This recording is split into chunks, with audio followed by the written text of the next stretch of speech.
আসসালামু আলাইকুম বন্ধুরা, কেমন আছেন আপনারা? আশা করি সবাই ভালো আছেন। আলহামদুলিল্লাহ আমিও ভালো আছি। আবারও একটি নতুন ভিডিও নিয়ে আপনাদের সঙ্গে চলে এসেছি মিজানুর রহমান আজারি ওয়াচ। আপনারা যারা যারা মিজানুর রহমান আজারি ওয়াচ শুনতে ভালোবাসেন তারা ফুল ভিডিওটি দেখতে থাকেন, আশা করি ভালো লাগবে। অনেক আল্লাহওয়ালা নামাজি শেষ জীবনে মুরতাদ হয়ে যায়, নাস্তিক হয়ে যায়, আছে না নাই? মুফাসসির ইসলামের নাম শুনছেন? অনেক ইসলামের বয়ান দিত লোকটা শুরু থেকে আমি তাকে চিনতাম। অনেক ইসলামের বয়ান করতো, ইসলামের পক্ষে সে অনলাইনে কথা বলতো। আস্তে আস্তে আস্তে আস্তে নাস্তিক হয়ে গেছে। এজন্য বিশ্বনবী বলতেন, আল্লাহুম্মা রযুকনা হুসনাল খাওয়াতিমা, আল্লাহ শেষটা আমার ভালো করো, আমার শেষটা যেন কালিমাতুত তাইয়্যিবা লা ইলাহা ইল্লাল্লাহর উপর হয়, আমার শেষটা যেন ঈমানের উপর হয়। পড়েন আমিন। এক সাহাবা জিহাদের ময়দানে, বুখারীর বর্ণনা, যুদ্ধের ময়দানে সে সামনে যাই পাচ্ছে, লা তাজিদু শাযযা ওয়ালা ফাযযা ইল্লা ইয়াকতুলু বিসাইফি, বিশাল তলোয়ার নিয়ে আল্লাহু আকবার বলে বলে কাফের আর মুশরিকের বাচ্চাগুলোরে কচুকাটা করছে।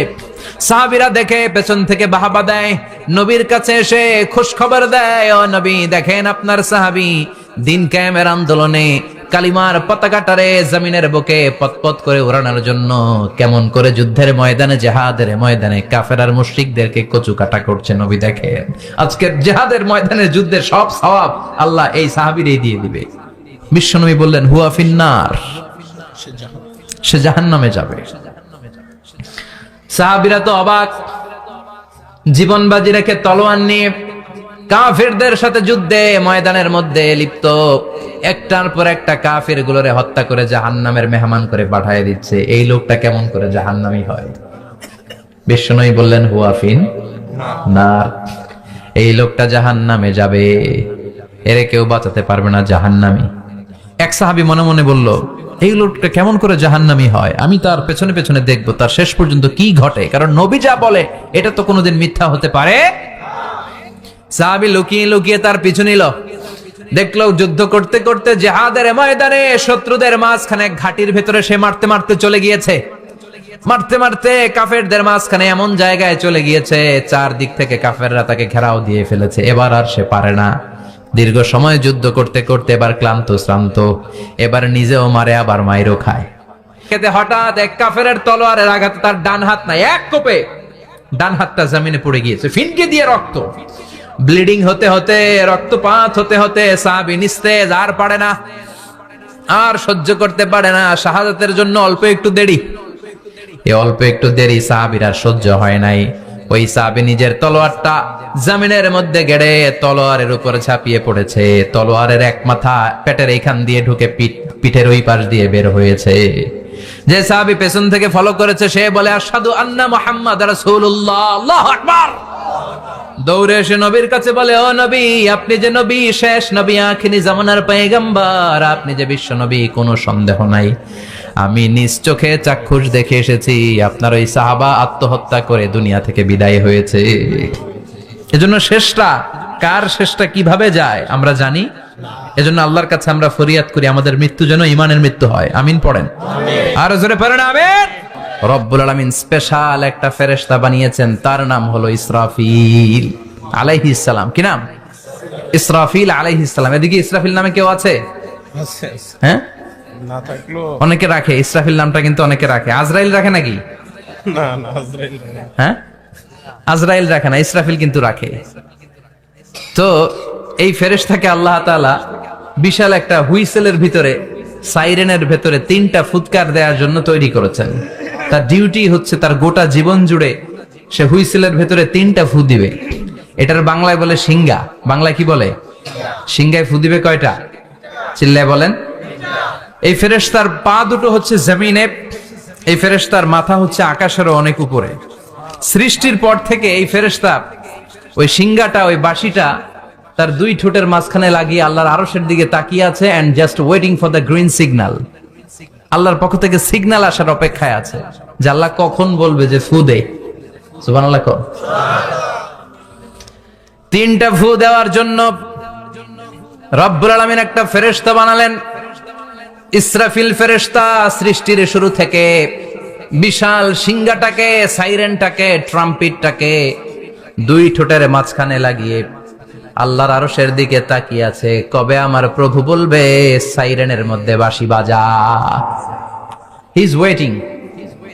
ঠিক এই মুহূর্তে যখন আমি কথা বলছি আর আপনারা শুনছেন, ঠিক এই মুহূর্তেও ওই সাইরেনটা ওনার দুই ঠোঁটের মধ্যে লাগানো, আর উনি আরশের দিকে তাকিয়ে অপেক্ষা করছে কখন আমার রব আদেশ করে, আর তখন আমি সিংহায় ফুৎকার দিয়ে গোটা বিশ্বটারে মেসাকার বানিয়ে দিব। কোন সুবহানাল্লাহ। এই ঘটনাটাই আল্লাহ প্রামাণ্য দলিল দিয়ে বর্ণনা করেছেন। আর বর্ণনা করতে যে এই সূরার নাম দিয়েছেন আল কারিয়া। কি নাম? মানে বিকট আওয়াজ, ভয়ঙ্কর আওয়াজ, বজ্রনীনাদ, মহাপ্রলয়ের সেদিন এমন আওয়াজ হবে যে আওয়াজ পৃথিবীতে কেউ কোনোদিন আমরা শুনি নাই। পৃথিবীতে কে সবচেয়ে বড় আওয়াজের কি শুনেছেন বলেন? আপনার জীবনে ঘটে যাওয়া সবচেয়ে ভয়ঙ্করতম আওয়াজ শুনেছেন আপনি কবে বলেন তো? কেউ এক দুজন বলেন আমারে। হ্যাঁ, ভয়ঙ্কর আওয়াজ রবিউল ভাই কবে শুনছেন? সিডরের সময়। হুজুরের সিডরের সময় ভয়ঙ্কর আওয়াজ শুনছে। সিডরের ভয়ঙ্কর আওয়াজ। হ্যাঁ, কিসের আওয়াজ? বজ্রপাত। বজ্রপাত, থান্ডার, ভয়ঙ্কর আওয়াজ হয়। বজ্রপাতকে আঞ্চলিক ভাষায় আপনারা কি বলেন? তো এই যে ঠেড়ার আওয়াজটা আসলেই ভয়ঙ্কর।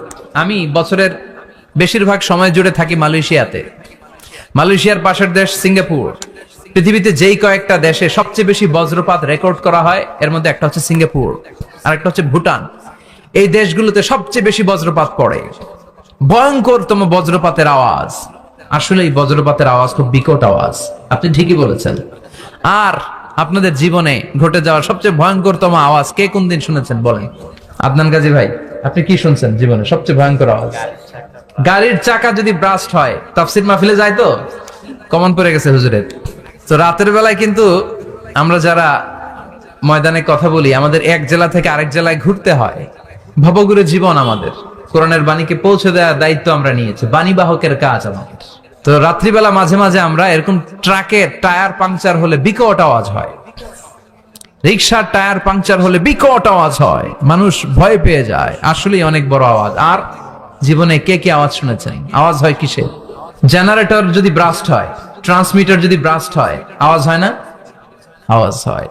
হেলিকপ্টার, হ্যাঁ, হেলিকপ্টার যখন ল্যান্ড করে তখনও ভয়ঙ্করতম আওয়াজ হয়। বিমান যখন টেক অফ করে, ল্যান্ড করে, ভয়ঙ্কর আওয়াজ হয়। এরপরে লোহার মধ্যে যদি হাতুড়ি দিয়ে পিটায়, যখন তারা কাজ করে, ভয়ঙ্কর আওয়াজ হয়। ট্রেনের যে হর্ন বাজায়, যে ট্রেন আসতেছে, মাঝখানে চমৎকার কথা বলেছেন, মাঝখানে ওই যে ক্রসিং থাকে, ক্রসিং আটকে দিয়ে একটা হুইসেল বাজায়, বিকট আওয়াজ হয়। আর এই তো বেরোচ্ছে। আর কি আছে এরকম আওয়াজ? কে কোথায় শুনছেন? এক্সক্লুসিভ আওয়াজ। হ্যাঁ, বিভিন্ন জায়গায় এক্সক্লুসিভ সাউন্ড হয়, ভয়ঙ্কর আওয়াজ। আর কোথায় কি শুনেছেন? অ্যাক্সিডেন্টে আওয়াজ হয়, ভূমিকম্পেও মাঝে মাঝে ধপাস করে পড়ার আওয়াজ হয়। দপ্তরি যখন হাই স্কুলে ঘন্টা বাজায়, ছুটির ঘন্টা, কাছে দাঁড়ানো যায়, বিকট আওয়াজ হয়। আসলে এই পৃথিবীতে আমরা এক একজন এক এক সময় এক এক জায়গায় বিকট বিকট আওয়াজ শুনেছি। কিন্তু কিয়ামতের দিন ইসরাফিল যখন ওই সিংহার ভেতরে ফুৎকার দিবে, ওই ফুৎকারের যে আওয়াজটা হবে, এই আওয়াজটা কি এই আওয়াজগুলোর মতো? কথা বলেন। এর চেয়ে অনেক ভয়ঙ্করতম আওয়াজ, যে আওয়াজ শুনলে আপনার হৃদয় শিউরে উঠবে, কেঁপে উঠবে। এই আওয়াজটার নাম হচ্ছে আরবিতে আল কারিয়া। কি নাম? চিল্লায় বলেন কি নাম? এজন্য আল্লাহ বললেন আল কারিআতু মাল কারিআতু ওয়া মা আদরাকা মাল কারিআ। সেদিনের আওয়াজটা হলো ভয়ঙ্কর আওয়াজ। ওই আওয়াজটার নাম আমি আল্লাহ দিয়েছি আল কারিআ। আল কারিআ মাল কারিআ ওয়া মা আদরাকা মাল কারিআ। তিনবার তিনি সূরার শুরুতে তিনবার এই শব্দটা উচ্চারণ করেছেন। কয়বার? কথা বলেন। তিনবার। যে কোনো জিনিস তিনবার যখন আমরা বলি, গুরুত্ব বোঝানোর জন্য বলি, বলি না? বিশ্বনবী মাঝে মাঝে কোন জিনিসের ইম্পর্টেন্স, সিগনিফিকেন্স, তাৎপর্য এবং গুরুত্ব বোঝানোর জন্য তিনবার বলতেন। কয়বার? একবার বিশ্বনবী তাকওয়া নিয়ে ওয়াজ করতেছিলেন, আর বলছিলেন আত-তাকওয়া হা হুনা, আত-তাকওয়া হা হুনা, আত-তাকওয়া হা হুনা, ওয়া ইউশিরু ইলা সাদরিহি সালাসা মাররাত। তাকওয়া এখানে, তাকওয়া এখানে। তাকওয়া এখানে বলে বিশ্বনবী উনার হৃদয়ের দিকে, কলবের দিকে 3 বার ইঙ্গিত করেছেন। কয়বার?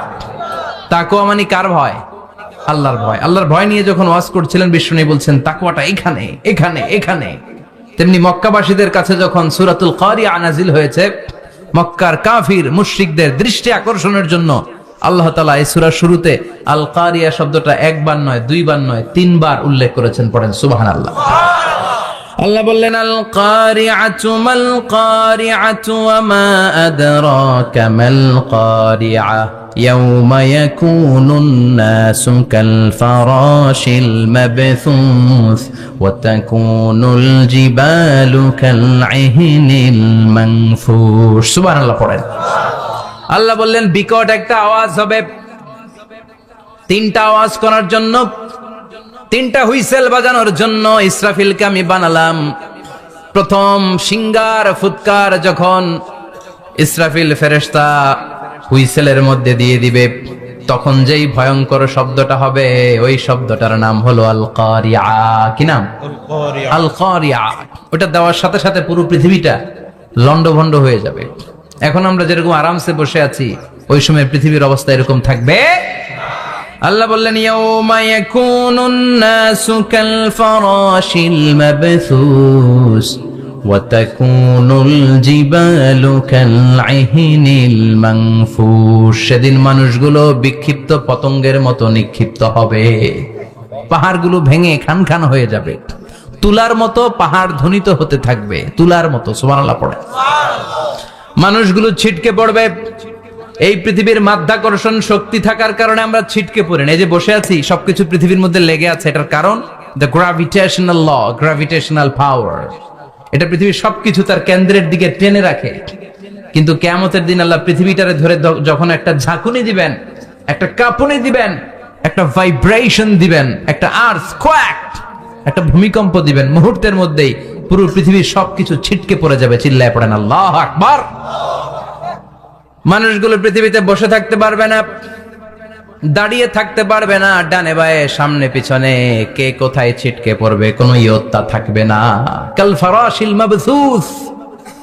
মানুষগুলো বিক্ষিপ্ত পতঙ্গের মতো নিক্ষিপ্ত হবে। শীতকালে ছেলেপেলেরা গ্রামাঞ্চলে অনেক সময় র্যাকেট খেলে না, ব্যাডমিন্টন খেলে। দেখবেন ওই খেলার জন্য শীতকালে ক্ষেতের মাঝখানে বাঁশ গেড়ে দেয় আর বাঁশের মধ্যে লাইট লাগায়। এলাকায় খেলেনি? কি নাম এই গ্রামের? পাহাড়পুর। পাহাড়পুরে খেলো তোমরা? এই রাত্রিবেলা বাঁশ গেড়ে দিলে ওর মধ্যে লাইট লাগালে কোত্থেকে যেন অনেক পোকা চলে আসে, ডান দিকে একটা, বাঁ দিকে একটা, সামনে পেছনে ছিটকে ছিটকে পড়ে। কিয়ামতের সেই কঠিন দিন মানুষগুলো বিক্ষিপ্ত এরকম পতঙ্গের মতো ডানে বায়ে ছিটকে ছিটকে পড়বে। পাহাড়গুলো চূর্ণ বিচূর্ণ হয়ে যাবে, ভেঙে খান খান হয়ে যাবে। তুলাকে ধ্বনিত করলে তুলা যেমনি ধ্বনিত হয়, তুলার মাঝখানে লাঠি দিয়ে পেটালে, তুলাকে পাতলা করার জন্য, আরামদায়ক করার জন্য, মোটা বানানোর জন্য যখন লাঠি দিয়ে ধ্বনিত করা হয়, দেখবেন সামান্য তুলার ধুলিকণা, ছিটেকণা বাতাসের মধ্যে শূন্যে ভাসে। ফু মারলে আরো দূরে যায়, ফু মারলে আরো দূরে যায়। বাতাসের ঝাপটা ওইটা কোথায় যে চলে যায় কেউ জানে না। পৃথিবীর বড় বড় সাইজের পাহাড়গুলো সেদিন এই তুলার মতো, তুলা যেমনি বাতাসে ধ্বনিত হয়, পাহাড়গুলো সেদিন তুলার মতো বাতাসে ধ্বনিত হতে থাকবে। চিল্লায় কোন আল্লাহু আকবার। এই পৃথিবীর সবচেয়ে বড় পাহাড়ের নাম মাউন্ট এভারেস্ট। বিশাল বড় পাহাড়, উপরে শুধু বরফ আর বরফ। এটার বলে হিমালয়। বাংলায় কি বলে? নেপালে অবস্থিত এই হিমালয়ের পাহাড়। আমি একবার কাতার থেকে যাচ্ছি কায়রো, ওই ফ্লাইটে হিমালয়ের পাশ দিয়ে ফ্লাই করে। বিমানের সামনে স্ক্রিন থাকে, আপনি কোন জেলা কোন থানার উপর দিয়ে যাচ্ছেন ওটা শো করে। আমি দেখলাম হিমালয়ের পাশ দিয়ে ফ্লাই করছে। জানলা দিয়ে তাকিয়ে দেখি বিশাল মাউন্ট এভারেস্ট, উপরে শুধু বরফ আর বরফ। সুবহানাল্লাহ পড়েন। 29,035 ফিট উঁচু ওই পাহাড়টা সেদিন আল্লাহ যখন একটা ঝাঁকুনি দিবে, পৃথিবীটারে ভেঙে খান খান হয়ে যাবে, টুকরা টুকরা হয়ে যাবে, তুলার মতো বাতাসে ধ্বনিত হতে থাকবে। ইউরোপের সবচেয়ে বড় পাহাড়ের নাম হচ্ছে আল্পস পর্বতমালা। পুরো মাউন্টেন রেঞ্জটা ভেঙে চুরমার হয়ে যাবে, ধূলিকণা হয়ে যাবে। আমেরিকার সবচেয়ে বড় পাহাড়ের নাম আলাস্কা মাউন্টেন রেঞ্জ। অ্যাটলাস বা ম্যাপ নিয়ে যাদের পড়াশোনা আছে দেখবেন ইউনাইটেড স্টেটস অফ আমেরিকা এখানে নর্থ আমেরিকার পাশে বড় করে লেখা আলাস্কা, পুরোটাই পাহাড়, আমেরিকার সবচেয়ে উঁচু পাহাড়। এই পাহাড়গুলো সেদিন ভেঙে টুকরা টুকরা হয়ে যাবে। কিয়ামতের দিন আল্লাহ যখন একটা ঝাঁকুনি দিবে, পৃথিবীটারে যখন একটা নাড়া দিবে, আর ইসরাফিল যখন ফুৎকার দিবে, একটা পাহাড়ও টিকবে? চিল্লায় বলেন টিকবে? এজন্য আল্লাহ বললেন, ইযা যুলজিলাতিল আরদু জিলজালাহা ওয়া আখরাজাতিল আরদু আসকালাহা ইযা রুজ্জাতিল আরদু রাজ্জাও ওয়া বুসাতিল জিবালু বাসসা। সেদিন যখন আল্লাহ একটা ভূমিকম্প তৈরি করবে, পৃথিবীটাকে যখন নাড়িয়ে দিবে, কাঁপিয়ে দিবে, একটা পাহাড়ও টিকবে না, সবগুলো পাহাড় তুলার মতো ধ্বনিত হতে থাকবে।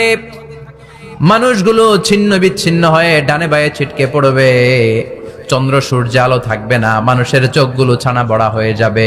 ফাইদা বারিকাল বাসারু ওয়া খাসাফাল কামারু ওয়া জুমিআশ শামসু ওয়াল কামারু ইয়াকুলুল ইনসানু আইনাল মাফার। চাঁদে আলো থাকবে না, সূর্যে আলো থাকবে না, প্রক্সিমা সেন্ট্রাইতে আলো থাকবে না, আলফা সেন্ট্রাই এ, আলফা সেন্ট্রাই বি, ইটা ক্যারিনা, ব্যাটেল জিউস, অ্যান্ড্রোমেডা, একটার ভেতরেও সেদিন আলো থাকবে না, সবগুলো অন্ধকার হয়ে যাবে।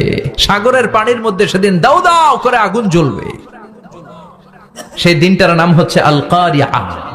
মাল ওয়ামা আদরাকা মাল। মানুষগুলো পাগল হয়ে যাবে। কেউ থাকবে তখন টয়লেটে, ইমাজিন কেমন ভাবে আল্লাহ নকশা এঁকেছেন। কেউ থাকবে টয়লেটে, কেউ থাকবে ক্ষেত খামারে, কেউ থাকবে অফিস আদালতে, কেউ থাকবে রান্নাঘরে, কেউ থাকবে মৌজ মাস্তির ভেতরে। ঠিক তখনই কিয়ামত হয়ে যাবে, কেউ পার পাবে না, সবার মুখে একটা চিৎকার, আইনাল মাফার। পালাবো কোথায়? কিয়ামতটা শুধু পৃথিবীর একদিকে অনুষ্ঠিত হবে না, গোটা বিশ্বব্যাপী হবে, তাই না? নাকি বাংলাদেশে কিয়ামত শুরু হইলে সৌদিতে হবে না? হ্যাঁ, আমেরিকাতে হবে না, সুইজারল্যান্ড, ইন্দোনেশিয়া, অস্ট্রেলিয়া, গোটা বিশ্বব্যাপী একসাথে কিয়ামতের ভয়ঙ্কর দৃশ্যের অবতারণা ঘটবে। চিল্লা এখন ঠিক কিনা? মা তার ছেলেরে চিনবে না, দুধের বাচ্চাকে রেখে মা পালাবে। দুধের বাচ্চা, যে বাচ্চা দুধ খায়, ব্রেস্ট ফিডিং বেবি, এই বাচ্চারা রেখে মা কোনো দিকে যায়? ডানে বায়ে কোথাও সরতে চায় না, ব্যথানি পায়, কষ্টনি পায়। এই দুধের বাচ্চাটার ধাক্কা মেরে মা দিবে দৌড়। তাহলে কি ভয়ঙ্কর ঘটনা সেদিন ঘটবে। 3 মাসের 4 মাসের পেটের ভেতরে অপরিপক্ক বাচ্চা, এখনো পরিপূর্ণ হয় নাই, হাত পা ভালোভাবে গজায় নাই, ছোট্ট একটা গোশতের টুকরা। হসপিটালে এরকম যতগুলো নারী থাকবে, কিয়ামতের ভীতিকর অবস্থা দেখে মুহূর্তের মধ্যে সব অপরিপক্ক বাচ্চাগুলো ডেলিভারি হয়ে যাবে। এক ধাক্কায় 3 মাসের বাচ্চাটার হাত পা গজায় নাই এখনো ঠিক মতো, এক ধাক্কায়, এক ভূকম্পনে, এক কাঁপুনির চোটে পেটের সব বাচ্চাগুলো খালাস হয়ে যাবে, ডাক্তার ছাড়া, ইনজেকশন ছাড়া। আল্লাহ বললেন সেদিনটার নাম হলো আল কারিয়া। মাল ওয়ামা আদরাকা মাল। ইয়াউমা ইয়াকুনুন নাসু কাল ফারাশিল মাবথুস, মানুষগুলো নিক্ষিপ্ত হবে। ওয়া তাকুনুল জিবালু কাল আহিনিল মানফুশ, পাহাড়গুলো তুলার মতো ধ্বনিত হতে থাকবে। এখন উপরের দিকে তাকালে কি সুন্দর নীল আকাশ দেখা যায়, সেদিনে আকাশও থাকবে না। ইয়াউমিন নাতবিস সামাআ কা তায়্যি সিজিল্লি লিল কুতুব।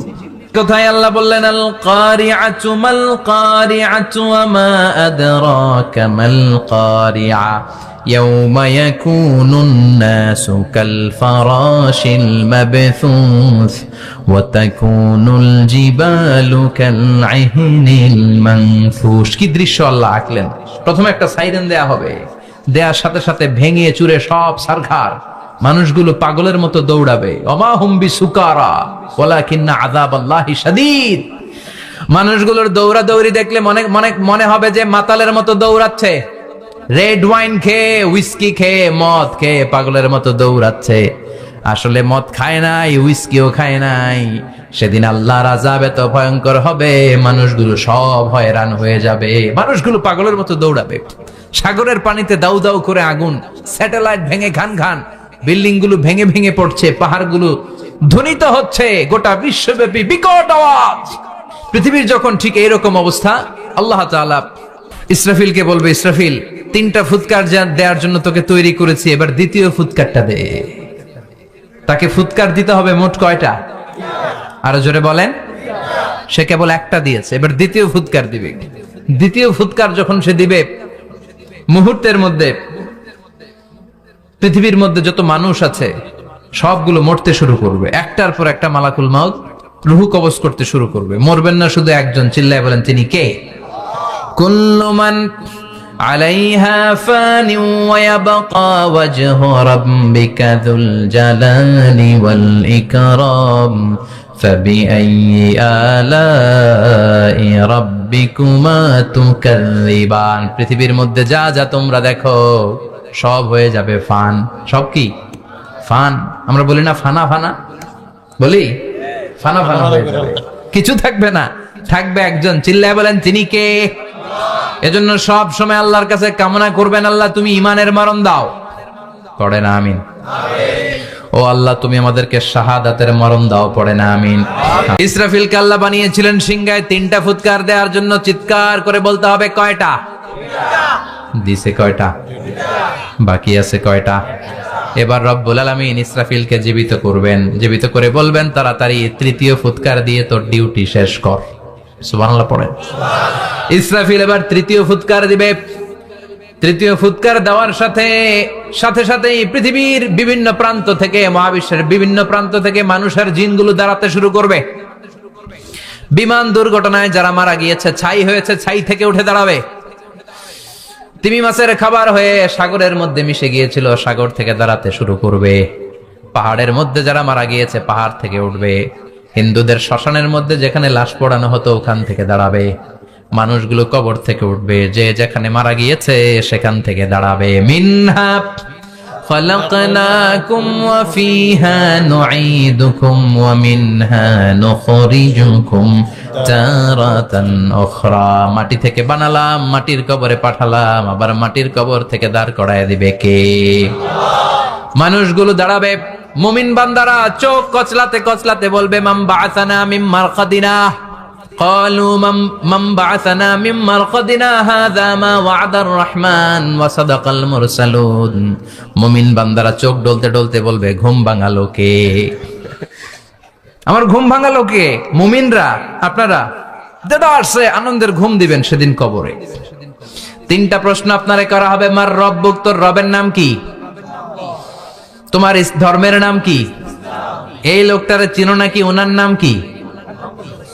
এবার বলবে 3টা প্রশ্নের উত্তর কোত্থেকে শিখলা? কও কোত্থেকে শিখছেন? বলতে হবে কোরআন থেকে শিখেছি। 4টার উত্তর যখন করতে পারবেন, ইফসাহু লাহু কবরুহু 70 যিরাআন, কবরটারে 70 হাত লম্বা করে দেয়া হবে। ওয়া ইফতাহু লাহু বাবুন ইলাল জান্নাহ, আপনার কবরের ভেতরে থেকে জান্নাতের দিকে একটা ঘর করে দেয়া হবে। জান্নাতের সুঘ্রাণওয়ালা সুবাতাস আপনার কবরের মধ্যে এসে ধাক্কা মারবে। জান্নাতে ঢোকা লাগবে না, আপনার ওই কানেকশন দিয়ে আসবে। এয়ার কন্ডিশনের যে রুমগুলো আছে, ওই রুমগুলোর ভিতরে না ঢুকলো, দরজার আশেপাশ দিয়ে হাঁটলেও একটা ঠান্ডা ঠান্ডা আছে বাতাস আছে না নাই? দেহের মধ্যে লাগে। জান্নাতে আপনার ঢোকা লাগবে না, কবরের মধ্যে শুয়ে শুয়ে জান্নাতের সুবাতাস পাবেন। এবার বলবে ফায়ুলবাসু লিবাসু আহলিল জান্নাহ, জান্নাত থেকে আনা 2টা জান্নাতি সেট পোশাক আপনারে পরিয়ে দেয়া হবে। এবার আপনারে বলা হবে আহলান ওয়া সাহলান, কংগ্রেচুলেশন, খোশামদেদ, তোমার জন্য কংগ্রেচুলেশন, সুস্বাগতম। 3টার পরে 4র্থ প্রশ্নের উত্তরও পেরেছো। জান্নাতের পোশাক তোমারে পরিয়ে দিলাম, আর কোনো কাজ নাই, এবারের মতো খেলা শেষ, এবার ঘুমাও। কি করো? কথা বলেন। ঘুমাও। নাম কানাউমিল আরুস, বাসর রাতে বর যেমনি কনেকে নিয়ে শান্তির ঘুম দেয়, এরকম ঘুম দাও। তোমার ঘুম কেউ ভাঙাতে পারবে না ইসরাফিলের 3 নাম্বার ফুৎকার ছাড়া। সুবহানাল্লাহ পড়বেন না? সেই ঘুম ভেঙে যাবে। চোখ ডলতে ডলতে বলবে মান বাআসানা মিন মারকাদিনা হাযা মা ওয়া'দার রহমান ওয়া সাদাকাল মুরসালুন।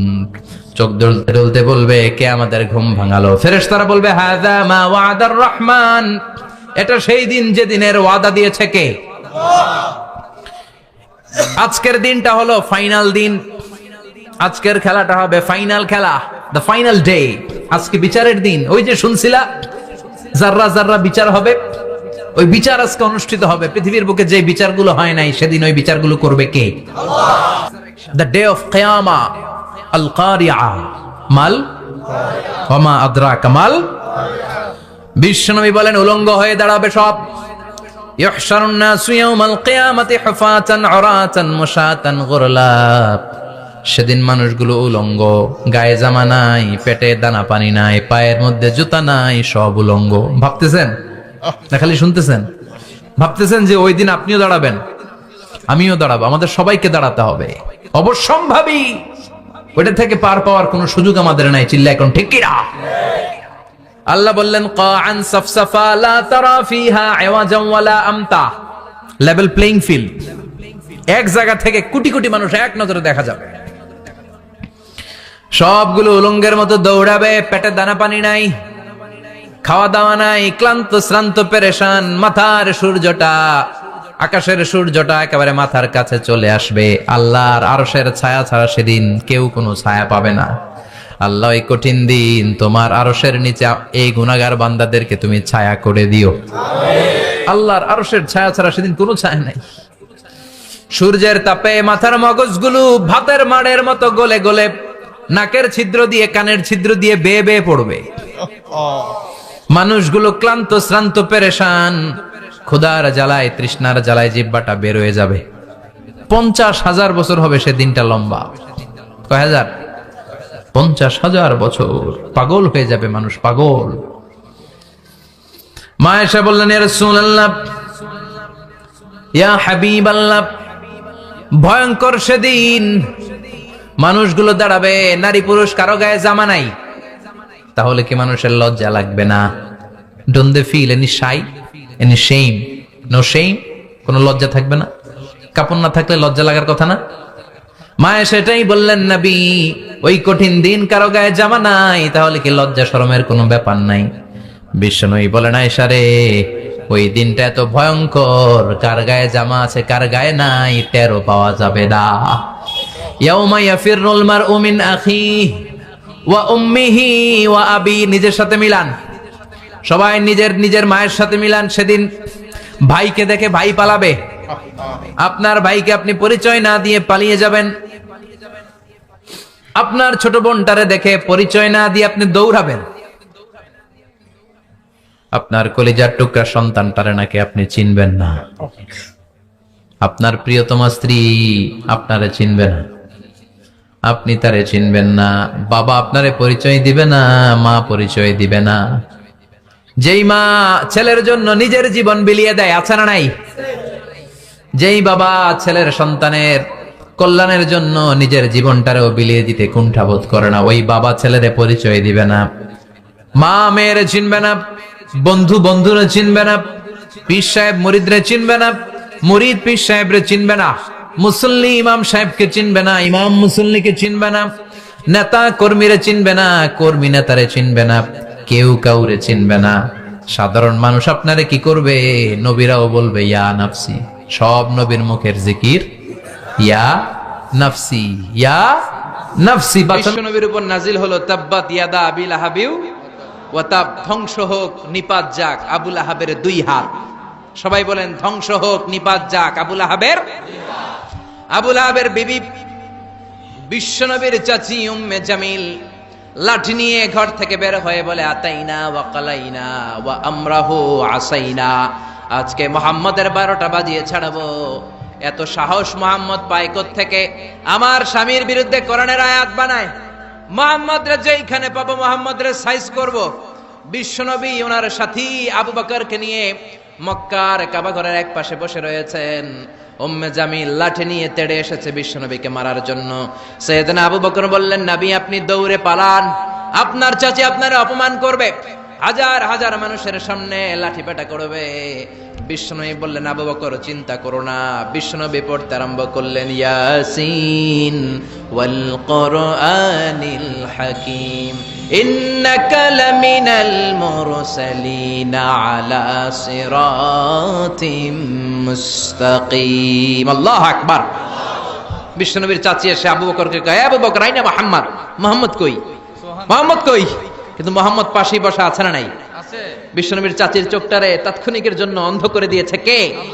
এজন্য আল্লাহ বলেন ওয়াইদা ক্বারাআতাল কুরআন জাআলনা বাইনাকা ওয়া বাইনাল্লাযীনা লা ইউমিনুনা বিল আখিরাতি হিজাবাম মাসতুরা। বিশ্বনবীর আল্লাহ ডেকে বলেন, ও নবী, বিপদে পড়ে যখন আপনি কোরআন থেকে তেলাওয়াত শুরু করে দেন, কাফের যখন আপনারে আক্রমণ করতে আসে, আমি আপনার মাঝে আর কাফেরের মাঝে আল্লাহ নিজেই একটা পর্দা টেনে দে। উম্মে জামিলের চোখটাকে অন্ধ করে দিয়েছে কে? আল্লাহ। আবু বকর মুহাম্মদ কই? আবু বকর বলে, আমি কেমনে কমু, তুমি খুঁজো। বিশ্বনবী তাকায় আছে, আবু বকরকে দেখে, বিশ্বনবীরে দেখে না। কোন সুবহানাল্লাহ। বিশ্বনবীরে গালিগালাজ করতে করতে উম্মে জামিল চলে যায়, বিশ্বনবীরে বাঁচায় দেয় কে? নবী দাওয়াত দেওয়ার জন্য তায়েফে গেলেন। মক্কাতুল মুকাররমা থেকে 70-80 কিলো দূর, পাহাড়ি এলাকা, ঠান্ডা এলাকা। হজ উমরা যারা করেছেন দেখেন নাই, ঘুরে ঘুরে ঘুরে ঘুরে উঠতে হয়। আবার এখন ক্যাবেল কার আছে, ক্যাবেল কার দিয়ে ওঠা যায়, নামা যায়। আমি গিয়েছি অনেকবার। ওই তায়েফে বিশ্বনবীর দাওয়াত দিতে গেলেন, কিন্তু তায়েফের ছেলেরা বিশ্বনবীর দাওয়াত কি গ্রহণ করেছে? কি করছে? তিনটা জায়গায় বিশ্বনবীকে পাথর মেরে বেহুশ করেছে।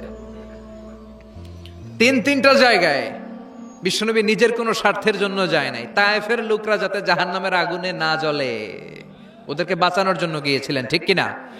খেয়ে না খেয়ে দিন প্রচারের কাজে নিজেকে দিয়েছ বিলিয়ে, তায়েফের কাফিরেরা চিনল না সে আলো, দুষ্ট ছেলেদের পিছু দিল লেলিয়ে, পাথরের আঘাতে ক্ষত বিক্ষত হয়ে সারা শরীর থেকে রক্ত ঝরে।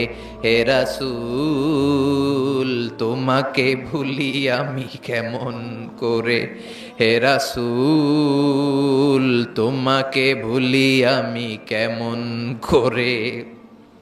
হাজার ব্যথা বেদনার পরে ফিরে আসনি তুমি আপন ঘরে, দিনের আলো তুমি ছড়িয়ে দিতে, চলে গেলে মদিনায় মক্কা ছেড়ে। হে রাসূল তোমাকে ভুলি আমি কেমন করে, হে রাসূল তোমাকে ভুলি আমি কেমন করে, ঠিক কি না? তায়েফবাসীদেরকে বাঁচানোর জন্য বিশ্বনবী তায়েফে দাওয়াত দিতে গেলেন। পাথরের আঘাত খেলেন, বিশ্বনবীর দাওয়াতে তারা সাড়া দেয় নাই। বিশ্বনবীর মন খারাপ, ঠিক কিনা? মন খারাপ হয়ে বিশ্বনবী নাখলা নামক খেজুরের বাগানে ঢুকলেন। সারা গা দিয়ে ঝরঝর ঝরঝর করে রক্ত পড়েছে। বিশ্বনবীর সাহাবী যায়েদ বিন হারেসা কুয়া থেকে পানি এনে বিশ্বনবীর মোবারক দেহটা থেকে ধুয়ে ধুয়ে রক্ত পরিষ্কার করে দিচ্ছেন। বিশ্বনবী রাতে সেখানে ঘুমালেন, ফজরের সময় নামাজ পড়তে শুরু করে দিলেন। বিশ্বনবীর তেলাওয়াত শুনে একদল জিন অবাক হয়ে গেল। জিনেরা কয়, ইন্না সামি'না কুরআনান আজাবা ইয়াহদি ইলার রুশদি ফাআমান্না বি। সুবহানাল্লাহ। দাওয়াত দিতে আইছিল মানুষরে, দাওয়াত দিতে আসছিল কাদেরকে? কিন্তু মানুষ দাওয়াত কবুল করে নাই। আর বিশ্বনবী কেঁদে কেঁদে যখন নামাজ পড়ছিলেন, তেলাওয়াত শুনে জিনেরা অবাক। জিনেরা কয়, এটা কোনো মানুষের বাণী হতে পারে না, আল্লাহর বাণী ছাড়া। জিনেরা এই বাণী শুনে কোহে কাফে যে জিনের রাজ্যে যে দাওয়াতি কাজ শুরু করে দিল আর ঘোষণা দিল, আমরা মুহাম্মদের উপর ঈমান এনে মুসলমান হয়ে গেলাম। বিশ্বনবী ফজরের সালাতের পরে কাঁদে, হায়রে তায়েফবাসীরা মরে যাবে। হামলাতুল জিবাল, পাহাড় রক্ষী ফেরেশতারা এসে বলে, নবী আপনি শুধু আদেশ দেন, তায়েফের দুই পাশের গিরি পর্বত, গিরি পাহাড় দিয়ে এমন ভাবে চাপা দেব, তায়েফের ছেলেগুলো মুহূর্তের মধ্যে পাউডার হয়ে যাবে। বিশ্বনবী বললেন, না, আমি ওদেরকে ক্ষমা করে দিলাম। ওরা হয়তো কালিমা পড়ে নাই, ভবিষ্যৎ প্রজন্মের অনেকে কালিমা পড়ে মুসলমান হয়ে যাবে। বিশ্বনবী কাঁদলেন, হায় হায়, আমার দাওয়াতি কাজ ব্যর্থ হয়ে গেল। বিশ্বনবীর মন খারাপ। বিশ্বনবীর যখনই মন খারাপ, মন ভালো করার দায়িত্ব নেয় কে? আরশ থেকে বিশ্বনবীর ডেকে বলে, নবী আপনি দেখেন নাই, আপনি যে কিবলামুখী হয়ে নামাজ পড়তেছিলেন, আপনার কেরাত শুনে জিনেরা মুসলমান হয়েছে। মানুষদেরকে দাওয়াত দিতে এসেছেন, ওরা দাওয়াত কবুল করে নাই, তো কি হয়েছে? একদল জিনকে আমি মুসলমান বানিয়ে দিয়েছি গো নবী। ফাতারদা ফাতারদা। বিশ্বনবী খুশি হয়ে গেলেন, আর দুঃখ নাই। সুবহানাল্লাহ কইবেন না? 80 কিলোমিটার পথ বেয়ে আসছে, 3বার মাই খায়া বেহুশ হয়েছে, একজনও কালিমা পড়লো না, দুঃখে কলিজাটা ছিঁড়ে যায়। আল্লাহ বললেন কলিজা ছিঁড়ার কোনো কারণ নাই, মানুষগুলো মুসলমান হয় নাই তো কি হয়েছে, অদৃশ্য এক জাতি, এক প্রাণী যাদেরকে চোখে দেখা যায় না, আপনার দাওয়াত কবুল করে এরা মুসলমান হয়ে গিয়েছে। বিশ্বনবীর আল্লাহ খুশি করে দিলেন, এই নিউজ দিয়ে খুশি করে দিলেন। সুবহানাল্লাহ কবেন না? তাহলে বিশ্বনবীরে খুশি করার দায়িত্ব কার? কয়টা গেল? 3 নম্বরে বিশ্বনবীর কলিজার টুকরা স্ত্রী খাদিজা চলে গেলেন। সাইয়েদাতুনা খাদিজা সব সম্পদগুলো বিশ্বনবীর জন্য দিয়ে দিলেন। বিশ্বনবীও খাদিজার জন্য দোয়া করতেন। বিশ্বনবী বলছেন, আল্লাহ কিয়ামতের দিন, যেদিন বন্ধু বন্ধুরে চিনবে না, বাবা ছেলেরে চিনবে না, পীর সাহেব মুরিদরে চিনবে না, ওই কঠিন বিপদের দিনে আমি আমার খাদিজারে যেন ভুলে না যাই। এই দুনিয়ার বুকে একটা মহিলাকে আরশের উপর থেকে আল্লাহ সালাম জানিয়েছেন, মহিলাটার নাম হলো খাদিজাতুল কুবরা তাহেরা। এই কলিজার টুকরা স্ত্রী চলে গেল, বিদায় নিলেন। বিশ্বনবীর কলিজাটা ভেঙে যায়, খান খান হয়ে যায়। যেই চাচা বিশ্বনবীর এত লালন পালন করলো, আদর যত্ন করলো, আবু তালেব, এই আবু তালেবও ঈমান না এনে দুনিয়া থেকে বিদায় নিল। শেল্টার দেওয়ার, আশ্রয় দেওয়ার বিশ্বনবীর এই দুইটাই জায়গা ছিল মক্কায়। এখন আর নবীরে কেউ শেল্টার দেয় না, এখন আর নবীরে কেউ শেল্টার দেয় না। নবীর হৃদয়টা ভেঙে খান খান, কই যাবে, কি করবে? কিন্তু আরশের উপর থেকে নবীর কষ্ট দেখে কে? আল্লাহ বললেন, নবী দুনিয়াতে কষ্ট, চলে আসেন, উপরে চলে আসেন। সুবহানাল্লাযী আসরা বিআবদিহি লাইলাম মিনাল মাসজিদিল হারামি ইলাল মাসজিদিল আকসা। এই দুনিয়ায় থাকার দরকার নাই, আমি আপনারে আরশের মেহমান বানিয়ে মেরাজের মেহমান হিসেবে আপনারে আরশের উপরে কবুল করে নিলাম। চিল্লায় কোন সুবহানাল্লাহ। দুনিয়ার বুকে রাখেন নাই, সারপ্রাইজ দেওয়ার জন্য আল্লাহর আরশে তুলে নিলেন। চিল্লায় বলেন আল্লাহু আকবার। ফাতারদা, বিশ্বনবী খুশি হয়ে গেলেন। যেখানে বিশ্বনবীর মন খারাপ, বিশ্বনবীর মন ভালো করে দেওয়ার দায়িত্ব কার? মেরাজের মাধ্যমে, সালাতকে গিফট দেওয়ার মাধ্যমে, জান্নাত আর জাহান্নামকে চাক্ষুষ দেখানোর মাধ্যমে, সরাসরি আল্লাহর কথাগুলো, আওয়াজগুলো কানে শুনিয়ে দেওয়ার মাধ্যমে বিশ্বনবীর হৃদয়টারে ঠান্ডা করে দিল কে? এরপরে দেখেন কি করে রব্বুল আলামিন বিশ্বনবীরে খুশি করে। মক্কার জমিনে আর থাকতে পারে না বিশ্বনবী, যেখানেই থাকুক, যেখানেই যাবে, ওখানেই মুহাম্মদ রে মার। মক্কার সবাই যখন একত্রিত হয়ে গেল, মক্কায় কোথাও থাকার যখন বিশ্বনবীর জায়গা নাই, বিশ্বনবীকে মদিনার মতো চমৎকার জায়গায় হিজরতের ব্যবস্থা করে দিল কে? ফাতারদা ওয়ালা সাউফা ইউতিকা রাব্বুকা। অচিরেই আপনার রব এমন এমন সুব্যবস্থা করে দিবে, এমন এমন বিষয় আপনার জীবনে এনে দিবে, আপনার জীবনটা ঠান্ডা হয়ে যাবে, আপনি খুশি হয়ে যাবেন। ও নবী, হতাশ হবেন না, নিরাশ হবেন না, ভরসা রাখবেন কার উপর? চিল্লায় বলেন কার উপর? মক্কায় যখন বিশ্বনবী থাকতেন, তিনি কাবার দিকে হয়ে নামাজ পড়তেন, কিন্তু মদিনায় যাওয়ার পরে আল্লাহ কেবলা চেঞ্জ করে দিলেন। বিশ্বনবীর ভাল লাগে না, বিশ্বনবীর মনে চায় ওনার বংশের গোড়া যেখানে ইসমাইল আলাইহিস সালাম ছিলেন, সাইয়েদনা ইব্রাহিম এসেছিলেন, ওই মক্কায় যদি কেবলাটা থাকতো কতই না ভালো হতো। ইহুদিরা যে এদিকে নামাজ পড়ে, বিশ্বনবী ওই দিকে হয়ে নামাজ শুরু করলেন। কোন বর্ণনায় 16 মাস, কোন বর্ণনায় 17 মাস বিশ্বনবী নামাজ পড়ে, কিন্তু অন্তর ভালো লাগে না। قد نرى تقلب وجهك في السماء فلنولينك قبلة ترضاها فول وجهك شطر المسجد الحرام। আল্লাহ বললেন, নবী আমি বুঝি আপনি নামাজ পড়েন, আর নামাজের পরে আকাশের দিকে তাকান যে আমি কিছু কই কিনা। সুবহানাল্লাহ কয় না?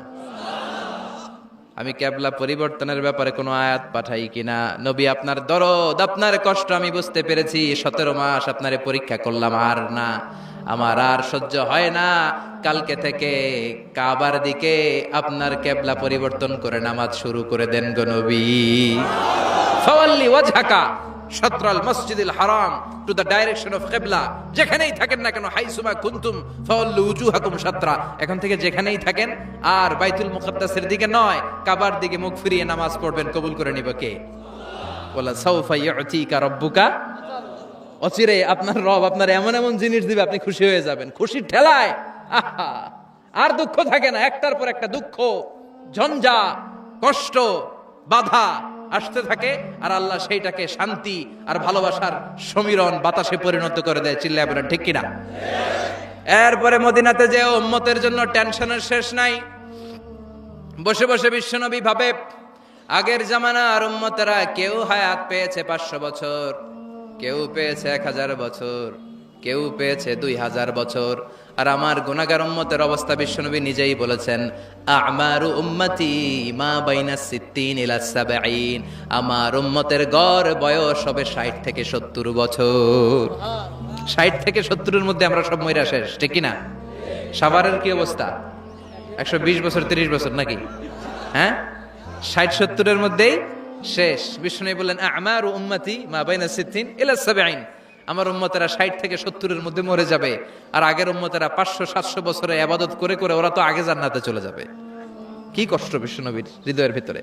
আল্লাহ বললেন, নবী টেনশন নিয়েন না।